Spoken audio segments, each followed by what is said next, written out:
I know one thing. If I do a really good job explaining to this kid why he needs care, and also 26 years old, he's in tractable pain, really bad herniation with fragmentation between L3 and L4, and he's 26. He's got to live with that spine another 60 years. I'm going to give this kid what he needs, okay?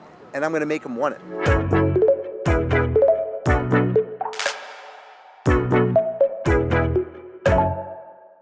Hey everyone, welcome to the DC Practice Growth podcast, and we're really excited. I'm in New York. Since we just saw this man fall down here right in front of us. Literally. In New York City, where can you find somebody in Central Park? Just walk right in front of the camera and trip over his own feet. We're attracting patients.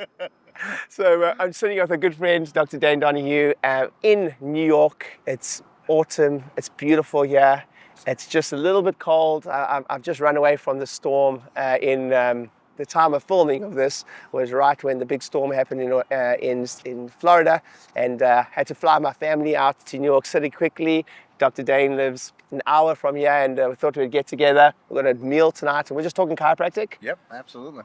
We were talking success and building an awesome practice. And actually, for those of you who don't know, Dr. Dane and I have been friends for many, many years, and he's helped me grow my practices and helped me serve a lot of people. And likewise. Thanks, yeah. Practice blueprint, I read probably on a monthly basis. Stop it. But it's amazing. It's amazing to have you here. And we were just talking about success. Dr. Dane's been in practice for 32 years. I ran 8 offices for 10 years. And there's some commonalities in success. Absolutely. I'm actually going to start with a funny story. Just off camera, we were talking about how some of the things, people are often surprised about how old school some of my marketing strategies are, how to grow practice, whether that's print or workshops or orientation class. And some of the best chiropractors I know have always said, one of the keys to building their practice is an orientation class. And off camera, I said to Dane, hey, do you still do an orientation class? Because obviously I knew you did one. And he kind of like sheepishly said, Ryan, if I'm honest, I don't do it anymore. And what he said after that, I think is so insightful for how powerful orientation class is. But you've been in practice for 32 years. Right. You're in a different phase of your career now. Yeah. I have people that stick, and they've stuck with me. Yeah. So they've come in the front door. They don't leave out the back door, and you can only get so many people in your house when people are coming in the front and not leaving out the back. Which is what we're going to talk about. Yeah, but why did you say to me? Why did you say to me you no longer do a orientation, or you're not as consistent with orientation class? Why did you say? I love doing orientation class, but I literally can't serve the number of new patients that we get when we do it on a consistent basis, right? So, and again, I don't mean that to sound arrogant at all. It's just I'm at a point where I've been in practice 32 years, and I think this is important too. A really important, value for me is margin. Yeah. Is having enough margin in my life. I've been married 30 years. I have children. I have coach doctors. And you don't mean margin with financial margin. No, I mean time margin. Yeah. Yeah, having the margin in my life to dedicate time to my spouse, to my own health. These are important concepts. And so I don't want to work 80 hours a week anymore. I don't need to work 80 hours a week. So if I was new in practice, and when I was new in practice, I did my new patient healthcare class. We called it a WOW, Wellness Orientation Workshop. Yeah. Right? It was a WOW, and we did that on a weekly basis, and it literally built my practice. Yeah.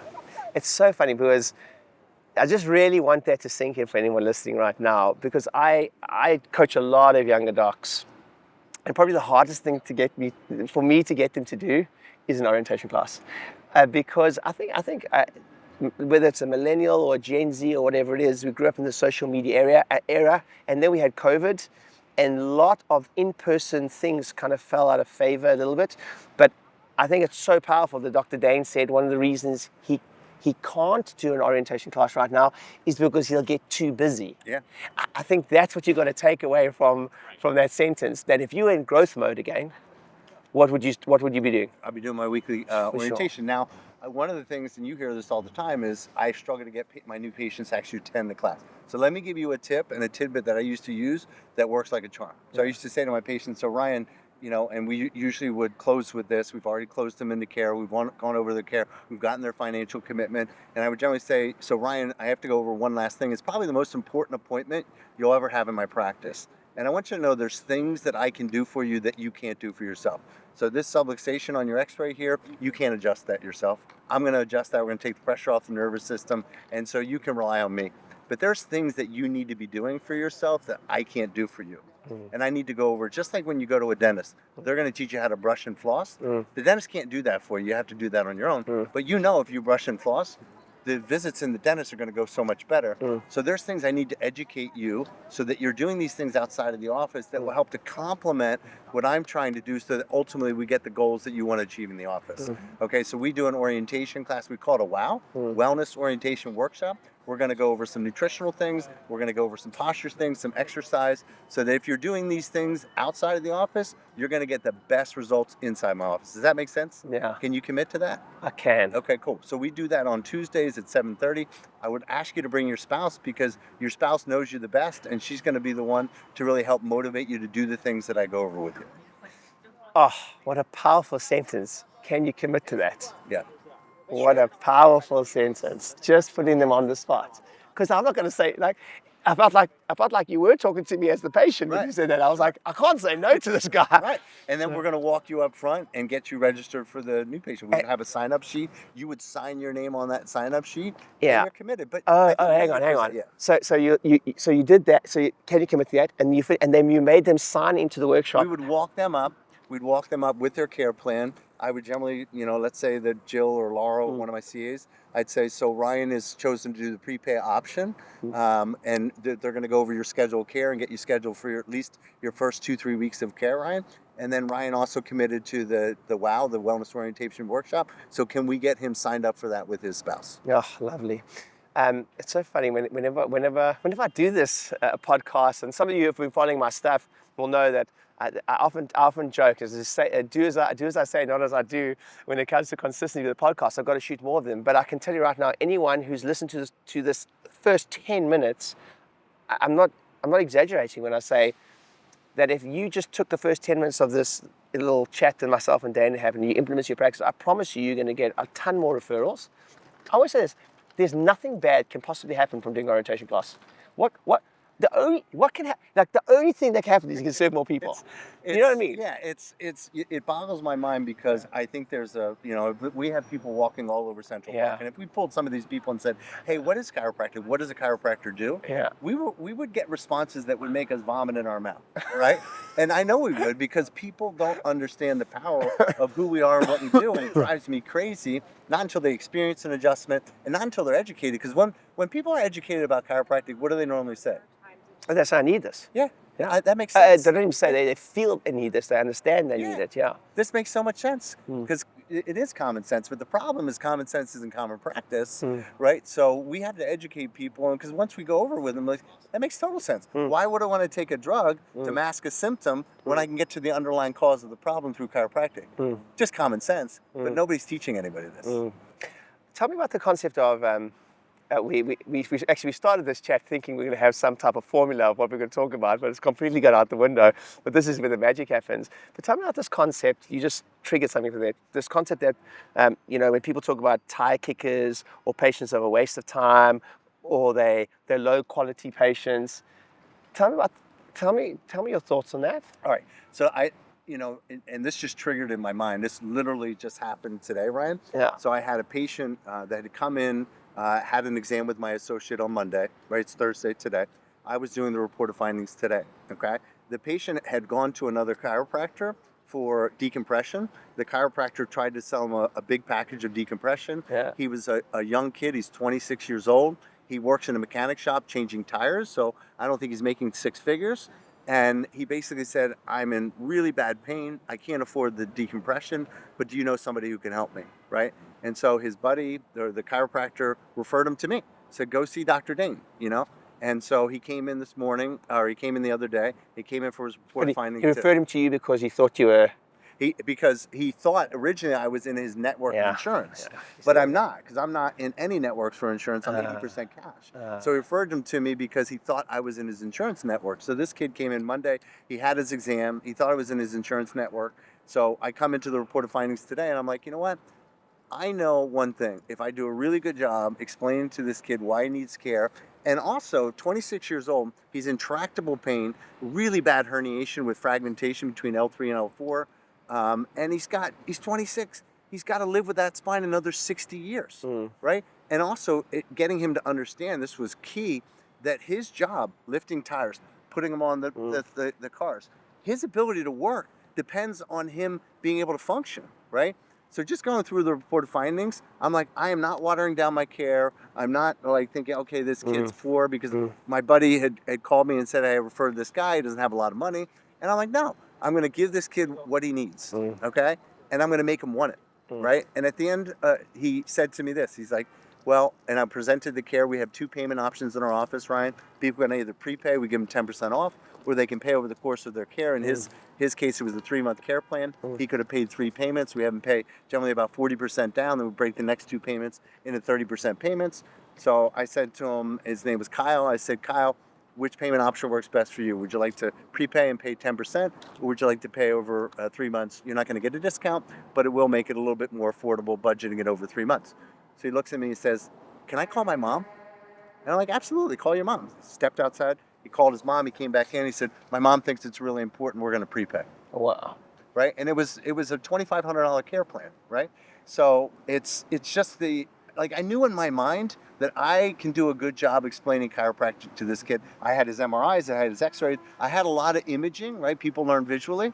And I knew that this would make sense to the kid. And I also needed that I needed to foreshadow what was going to happen if he didn't elect to take care. Hey, real quick, if you're enjoying this video and you'd like to see more content like this, please do me a favor. Just smash that like button, comment down below, or subscribe, and make sure you turn your notifications on so you can see more content just like this. Take care. That's interesting. So you talk about this time, so we have this idea, because I've got a digital marketing agency, many of you listeners will know that, but you know, there is sources of new patients that people, but sometimes it's a self-fulfilling prophecy. You know, we say like they waste of time, they become a waste of time because we say they waste of time. But here's a patient who had essentially said no already to somebody else. Right. Is that right? Yes. He went to another guy. He already said no, right? Yes. So like by all definition, this guy is potentially a waste of time. But there's something interesting you said was he came in.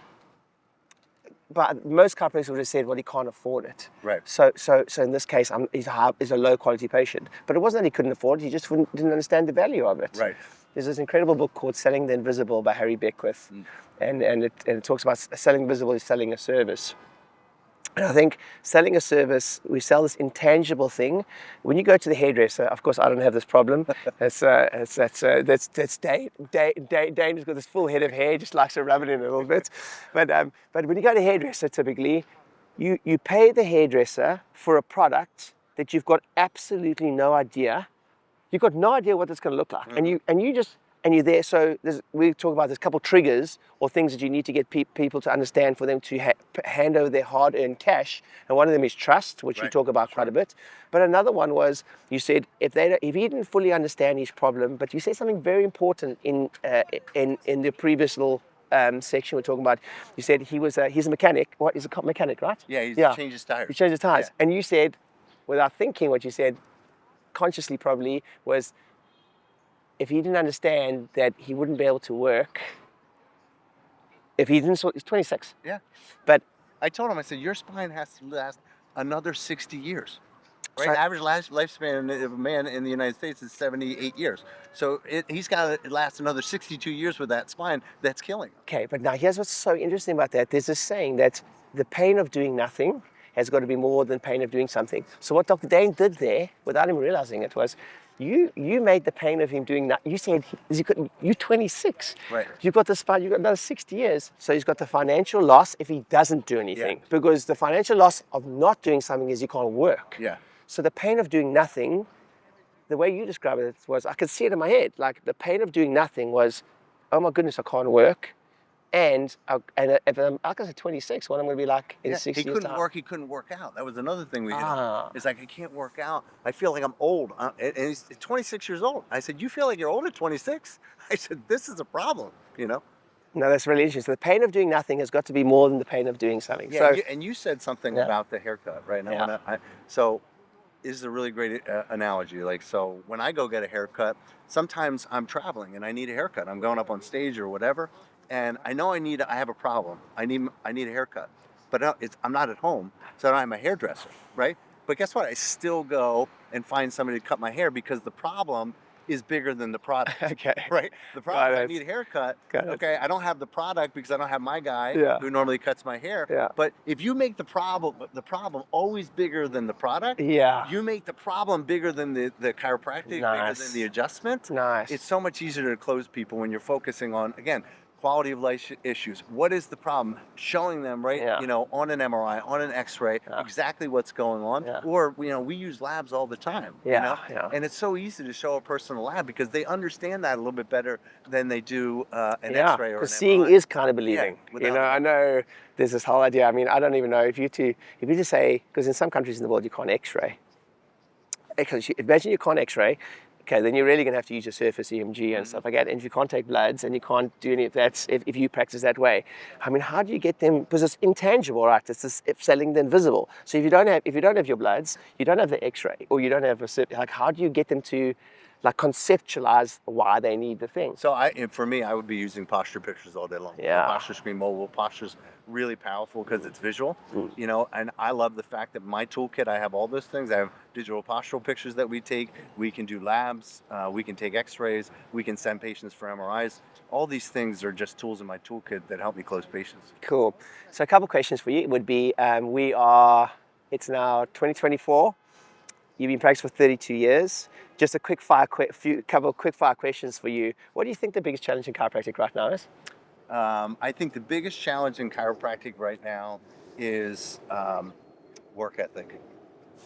I really do, right? Interesting. I see these students coming out of school and they want to work 20 hours a week and make six figures in their first year. But don't you think they've been sold that by someone? Yeah. I don't know. Yeah. Oh, maybe it's culturally, but I don't know if maybe it's just bigger than just chiropractic. But in chiropractic too, we sell this idea to practice just for 20 hours a week. I mean, I've made this mistake with my children. You have young children. Mine are almost 30 and one is 26.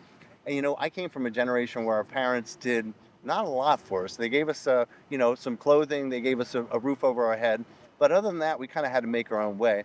And I think the mistake that our generation made, and this is why kids are more lazy, we did everything for our kids. We didn't want them to hurt. We didn't want them to suffer. And, it's learning to suffer and also solve problems that drives work ethic. Yeah. You've got to get up. I get up. This morning I got up before. I got to be in my office at 8. I got up before because I went to bed early last night. I wanted to read. Yeah. Sat in the hot tub, did a little meditation. But I got up because, I only have a limited number of days. The average person, Ryan, has 28,500 days in their life. 28,000. Right? Yeah. So today is one of those days for me, and I don't want to waste it. Yeah, right? yeah. And I got a lot of shit I got to get done.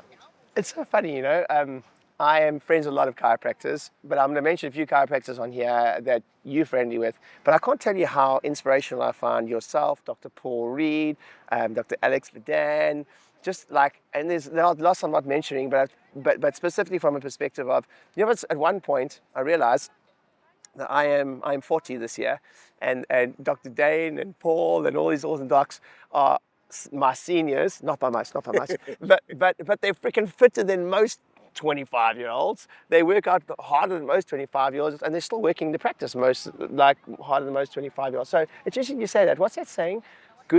Bad times create strong men. Mm-hmm.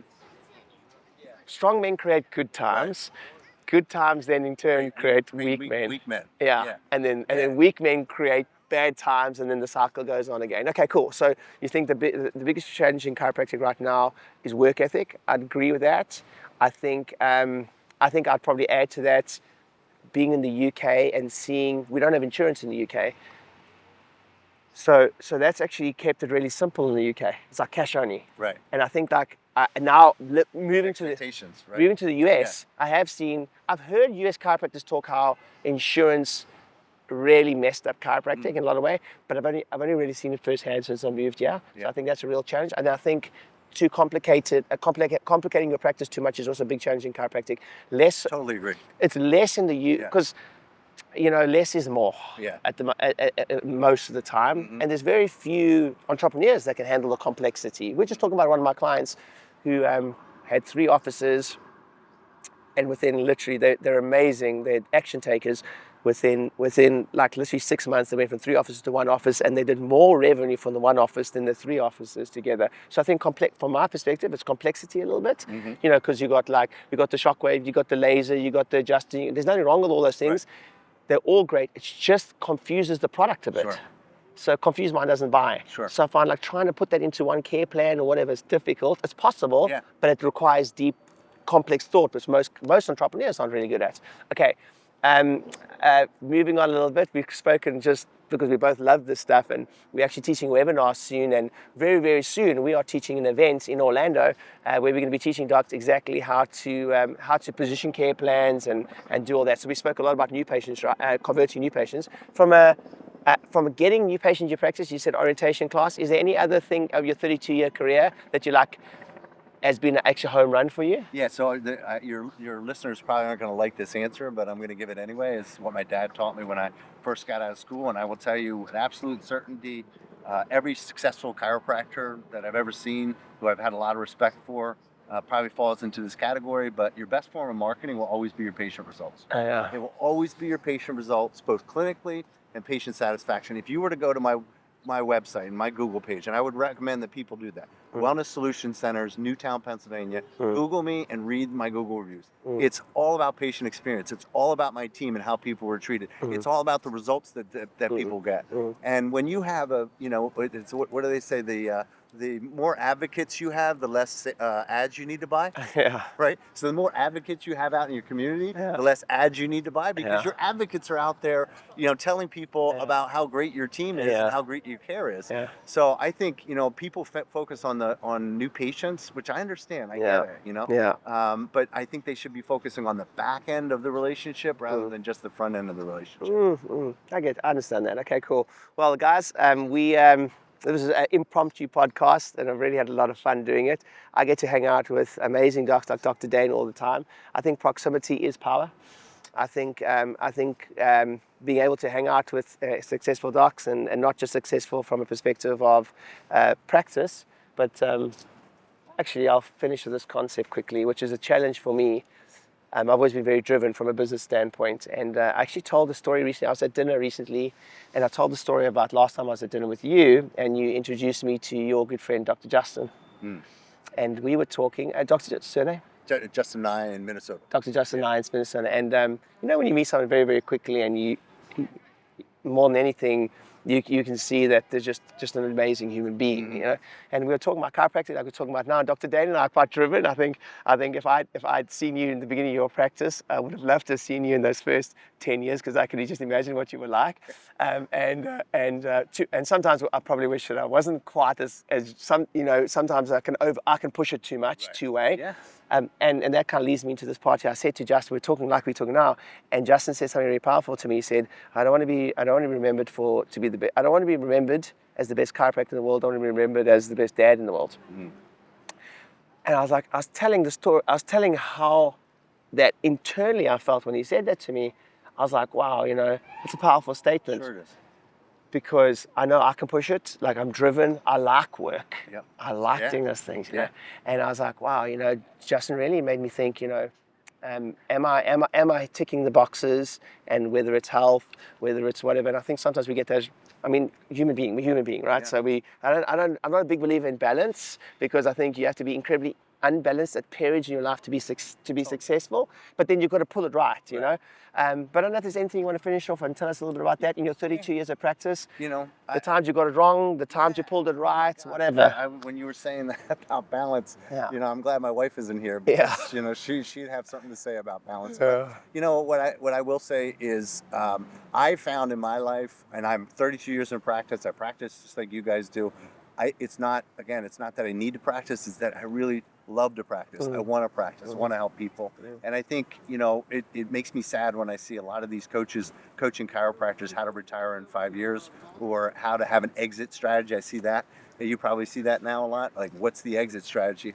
You know what my exit strategy is? I don't have one. You know, Yeah. I have a financial retirement plan, Yeah, but I don't have an exit strategy. My son's in chiropractic. He'll be fourth generation chiropractic. I can't wait till that kid comes and joins me in practice, and we can have fun all day long. His mom runs the office, Yeah. right? I have my son in there, and we're gonna serve people. We're gonna I help. literally told my wife that story. I literally said, your story you just said, now Dane said, like, literally his exit strategy is that. And we were like, wow, that's such a cool concept, you know? Yeah. So sorry I interrupted. Yeah. And I was just gonna say, I found at times in my life where I was more focused on myself, the cars, the boats, the homes. I've had them all, right? The travel, right? And that never brought me the true sense. It was a fun, absolutely, but it was never that deep, burning satisfaction where I wanted to get up at 4 a.m. and I wanted to get my day going, right? It was an afterthought, It was like, wow, that was fun, but then it was over, right? And now, like, I really try to focus on service, whether that's my team members, my children, my wife, my patients, right? And when you get up with the attitude of really want to serve people, to help them, because so many people, guys, are suffering. Look around, right? We have, like, literally people walking around on their deathbed. You just got to look at them, right? And these people need help. Where are they going to go find it? Are they going to go find it in a bottle of pills at the medical doctor's office? No, they're going to find it through a chiropractic lifestyle. And that's what we teach people every day. And you know what? When you help someone, they appreciate it. I was telling you this. I think we were talking about this. I just recently had a patient that literally has been with me 30. I've known these patients longer than my wife. I've been married 30 years. I've known these patients for 32 years, Ryan. The husband just passed away. And the wife, Sherry, asked me if I would officiate her husband's celebration of life, his funeral. Right? So where can you go to have a business where, you have a patient ask you if you will officiate her husband's celebration of life because of what I meant to him and his health. Family, yeah. Right? Like that is just awesome. Yeah. And the fact that you tell that story means that it means so much to you. Totally. That they said that and they trusted you to that. And that's amazing. Probably no better place to end this conversation with that. But I appreciate you. I've always looked up to you incredibly. I think proximity is power, and that's why I like to not only be your friend, but to be teaching this stuff to other chiropractors all around the world and having fun. And one of the reasons that Dr. Dane and I have always resonated is, recently we spoke about, hey, let's get together and serve more chiropractors and help chiropractors serve more people. And one of the part of the conversation was, let's have some fun doing it too. So whether it's in practice or life, or whatever it is, try have some fun doing it, serve a lot of people. I appreciate you, and thanks for taking the time to listen to this podcast. It never goes unnoticed, and I appreciate your time here. Dr. Dane and I appreciate you listening to us. If you're around in Orlando pretty soon, we're going to be teaching a day 1, day 2 processes together. 32 years in practices, over 8 practices myself, over 10 years running 8 practices, and hopefully between the two of us, not only will we teach you how to grow your practice, but also teach you hopefully how to have a bit of fun doing it, and most importantly, look after things that matter in your life, not just practice. So, yeah, I'll finish with that. Awesome. See you soon.